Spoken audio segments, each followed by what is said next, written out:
আসসালামু আলাইকুম। ঢাকা শহর যারা থাকেন, যাদের বাসায় বারান্দা আছে, তারা আমার মতো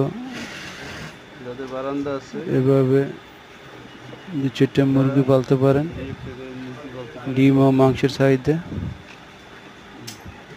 পূরণ করতে পারেন। আপনাদের যাদের শখ আছে তারা পালতে পারেন। খাসি মুরগি আমাদের টাকা যদি বলেন, ওই 4টে বাচ্চা কিনছি 100 টাকা দিয়ে।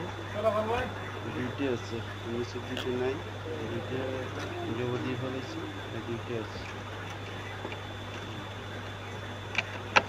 2 মাস বয়স, 2 কেজির মতো ওয়েট।